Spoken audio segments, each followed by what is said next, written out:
Hello students, আমি sure তুমি পারবে, তোমার ভবিষ্যৎ তুমি নিজেই গড়বে। তো স্টুডেন্টস, আমি উত্তম। আজকে আমরা আলোচনা করব ক্লাস 8 এর ইতিহাসের অধ্যায় নাম্বার 3, ঔপনিবেশিক কর্তৃত্বের প্রতিষ্ঠা এর পাঠ্য বই অনুশীলন প্রশ্ন আর উত্তরগুলি দেখব। এর আগে আমরা পার্ট নাম্বার 1 বানিয়েছি, সেখানে 1 নাম্বার আর 2 নাম্বারের প্রশ্ন আর উত্তরগুলি আমরা দেখেছি, সেখানে আমি ব্যাখ্যাও করে দিয়েছি প্রতিটি প্রশ্ন আর উত্তরের। তো আজকে আমরা 3 নাম্বার থেকে দ্বিতীয় পাঠ করব। তো তোমরা আমার সাথে থাকবে। তো আশা করি তোমাদের সমস্ত প্রশ্নগুলোই ভালোভাবে তোমরা দেখে নিতে পারবে, এখান থেকে নোটস বানিয়েও নিতে পারবে। তো চলো শুরু থেকে শুরু করা যাক।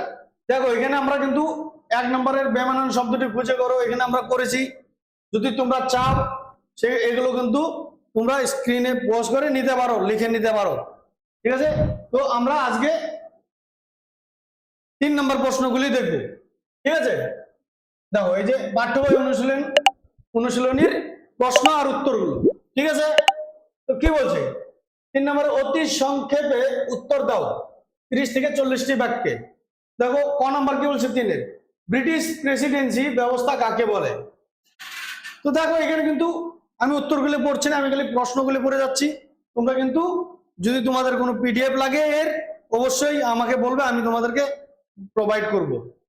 তো দেখো 2-এর খ নাম্বার কি বলছে, কোম্পানি পরিচালিত আইন ব্যবস্থাকে সংযত করার ক্ষেত্রে লর্ড কর্নওয়ালিস কি ভূমিকা নিয়েছিলেন। তো দেখে নিয়ে করে নিও তোমরা, ঠিক আছে। 3-এর গ নাম্বার কি বলছে, দেখো কোম্পানির সিপাহী বাহিনী বলতে কি বোঝো। এখানে উত্তরটা করে দেওয়া আছে সুন্দরভাবে, তোমরা দেখে নিয়ে করে নেবে। তো 3-এর ঘ নাম্বার আমি প্রশ্নটা পড়ে দিচ্ছি, কোম্পানির শাসনে জরিপের ক্ষেত্রে জেমস রেনেল এর কি ভূমিকা ছিল।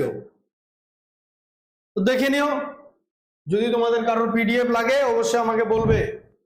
দেখো আমরা এখন 4 নম্বরে চলে আসছি।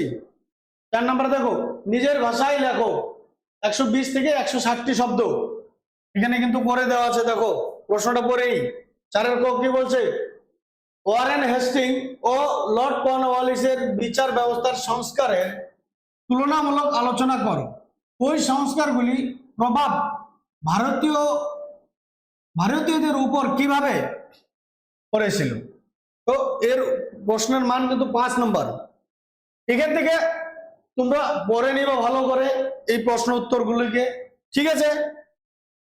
তো আমরা নেক্সট চলে যাচ্ছি 4-এর খ নাম্বার, ভারতে কোম্পানি শাসনের বিচার ও সেনাবাহিনীর বৃদ্ধির মধ্যে কি সরাসরি সম্পর্ক ছিল বলে কি মনে হয়।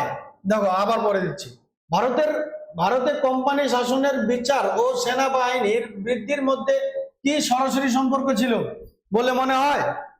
সরাসরি সম্পর্ক কি ছিল। তো তোমার উত্তরের পক্ষে যুক্তি দাও, 5 নম্বরে কিন্তু থাকবে এটা, ঠিক আছে। তো পরে নিও তোমরা। দেখো 4-এর গ নাম্বার কি বলছে, ব্রিটিশ কোম্পানির প্রশাসন ব্যবস্থায় আমলাতন্ত্রের ভূমিকা কি ছিল, কিভাবে আমলারা একটি সংকীর্ণ গোষ্ঠী হিসাবে ঐক্যবদ্ধ হয়েছিল। তবে এই প্রশ্নটির মান কিন্তু 3 আছে, একটু ছোট প্রশ্ন এর উত্তর, ঠিক আছে।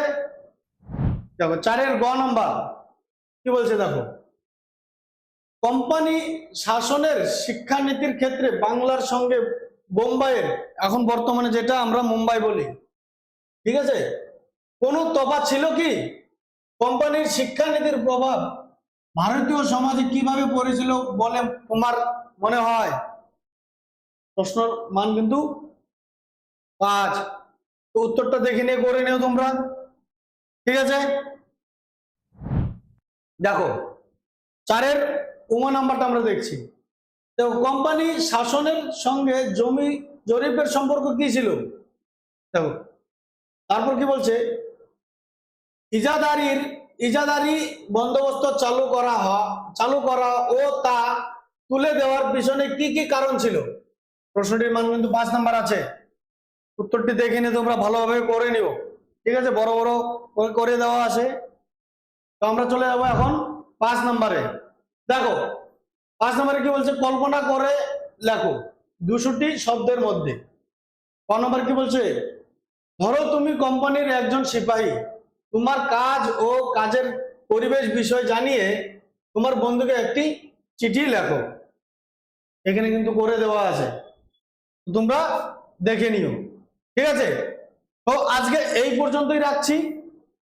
নেক্সট এর পরে যে চ্যাপ্টার আমরা 5 নম্বর অধ্যায় দেখব। ঠিক আছে, 4 নম্বর তোমাদের ফাইনালে থাকছে না, যেহেতু আমরা 5 নম্বরে দেখব।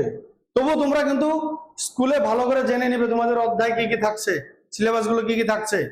ঠিক আছে, তো 5 নম্বরের প্রশ্ন বইয়ের যেগুলো তোমাদের প্রশ্ন আর উত্তর আছে আমরা নেক্সট ভিডিও থেকে শুরু করব। ঠিক আছে, আজকে এই পর্যন্তই, তো আবার দেখা হবে। তো একটা তোমাদের জন্য একটি বিশেষ ঘোষণা, আমাদের কোচিং সেন্টার এটি একটি অফলাইন কোচিং সেন্টার। তো তোমরা যদি চাও ভর্তি হতে নিচে দেওয়া নাম্বারে অথবা ইনকোয়ারি করার জন্য নিচে ডেসক্রিপশনে তোমাদের ফর্ম দেওয়া আছে, সেখানে গিয়ে ফিল আপ করলে আমাদের এক্সিকিউটিভ যে আছে তিনি তোমাদের সাথে কন্ট্যাক্ট করে নেবে। তো আজকে এখানেই রাখছি, আবার দেখা হচ্ছে নেক্সট ভিডিওতে। All the best.